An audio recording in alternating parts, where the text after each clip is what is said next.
গতকাল গ্রেফতার হয়েছেন ডালিউড চিত্রনায়িকা নুসরাত ফারিয়া। আজ সোমবার আদালতের মাধ্যমে এই অভিনেত্রীকে কারাগারে পাঠানো হয়েছে। এই নায়িকাকে গ্রেফতার ও কারাগারে পাঠানো নিয়ে সামাজিক যোগাযোগ মাধ্যমে সোচ্চার হয়েছেন তার সহকর্মীরা। কেউ কেউ লিখেছেন, অন্যায়ভাবে হয়রানি করা হচ্ছে একজন শিল্পীকে। এদিকে আজ এই অভিনেত্রীকে আদালতে তোলা হলে আইনজীবী জানান, যে মামলায় তাকে গ্রেফতার দেখানো হয়েছে সেই ঘটনার সময় নুসরাত দেশে ছিলেন না। জুলাই আগস্টে কোথায় ছিলেন ফারিয়া, এই নায়িকা কী লিখেছিলেন ফেসবুকে, তাই আপনাদের সামনে তুলে ধরছি। গত বছর জুলাই মাসের প্রথম সপ্তাহের ঘটনা। সেই সময়ে দেশের জিপিএ 5 পাওয়া শিক্ষার্থীদের সংবর্ধনা সহ বেশ কিছু আয়োজন অংশ নিয়েছিলেন নুসরাত ফারিয়া। সেসব ছবি তিনি ফেসবুকে পোস্ট করেন। সপ্তাহখানেক পর 12 জুলাই ফারিয়া এক ফেসবুক স্ট্যাটাসে জানান, ভালোভাবে কানাডা পৌঁছেছেন। পরবর্তী সময়ে কানাডার ক্যালগরি শহরের বেশ কিছু আয়োজনে অংশ নেন এই অভিনেত্রী। সেসব ছবি ফেসবুকে পোস্ট করতে থাকেন। এসব আয়োজনে তার সঙ্গে ছিলেন জায়েদ খান সহ অনেকে। দেশে শিক্ষার্থীদের দাবি সরকার না মানায় ক্রমেই জুলাই আন্দোলন পরিস্থিতি খারাপের দিকে যেতে থাকে। জড়ো হতে থাকেন দেশের বিভিন্ন প্রতিষ্ঠানের শিক্ষার্থীরা। তাদের নানাভাবে বাধা দিতে থাকে স্বৈরাচারী সরকার।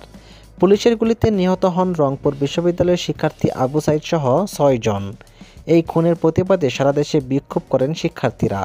এই ঘটনায় দেশ যখন উত্তাল, তখন প্রতিবাদে ফেসবুকে সোচ্চার থাকতে দেখা যায় নুসরাত ফারিয়াকে।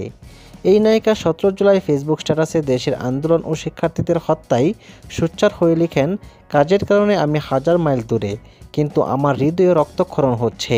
আমি কেমন অনুভব করছি তা প্রকাশ করতে পারছি না। সর্বোপরি আমরা মানুষ, এই সত্যটি বলতে পারি না। দোয়া করি সবাই নিরাপদে থাকুক। সরকারের বাহিনী একের পর এক শিক্ষার্থীদের উপর গুলি ছুড়ে। 18 জুলাই নুসরাত ফারিয়া তার ফেসবুক স্ট্যাটাসে শিক্ষার্থীদের জানাজা দেওয়ার একটি ছবি পোস্ট করে লিখেছিলেন, জাতি হিসেবে এর চেয়ে দুঃখজনক আর কিছুই নেই। সেই পোস্ট হাজারের বেশি ভক্তরা ভাগাভাগি করে নেন। শিক্ষার্থীদের পাশে থাকায় অনেকেই তার প্রশংসা করেন। পরবর্তী সময়ে স্বৈরাচারী সরকার দেশের ইন্টারনেট সংযোগ বন্ধ করে দেয়। আতঙ্কে ছড়িয়ে পড়ে দেশে। সেই সময় 19 জুলাই ফারিয়া কানাডা থেকে লিখেছিলেন, 2 দিন হয়ে গেল বাংলাদেশে ইন্টারনেট নেই। দেশটি বিশ্বের অন্যান্য অংশ থেকে সম্পূর্ণভাবে বিচ্ছিন্ন। আমরা কি সত্যি আলোচনা করে এই সমস্যার সমাধান করতে পারি না? এটা এত কঠিন কেন? খুব অসহায় বোধ করছি। পরে 23 জুলাই ফারিয়া লিখেছিলেন, 6 দিন হয়ে গেল আমার বাবা মায়ের সঙ্গে কথা বলিনি। আপনারা সবাই জানেন আমার বাবার অবস্থা তেমন ভালো না, কিন্তু আমি আমার সহকর্মী, ছাত্র ভাই এবং বোনের জন্য অনুভব করি। সবার সুস্থতা ও দেশের শান্তি কামনা করছি। সরকার বিরোধী আন্দোলন তখন এক দফায় রূপ নিয়েছে। তখনও সোচ্চার ছিলেন এই নায়িকা। তিনি আগস্টের 3 তারিখে বৃষ্টিতে ভিজে শিক্ষার্থীদের আন্দোলনের ছবি পোস্ট করেন।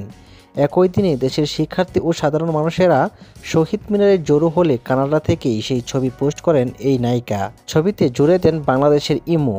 5 আগস্ট আওয়ামী লীগ সরকার পতনের পরে ফারিয়া সংসদ ভবন পরিষ্কার পরিচ্ছন্ন করার একটি ছবি পোস্ট করে বাংলাদেশের ইমো যোগ করেন। পরবর্তী সময়ে দেশের কোনো পটভূমি নিয়ে ফেসবুকে খুব বেশি কিছু লেখেননি এই নায়িকা। শুধু নিজের ব্যক্তিগত ছবি পোস্ট করেন। এর মধ্যে দেশে বন্যা হলে ফেসবুক সরব হয়েছিলেন এই চিত্রনায়িকা।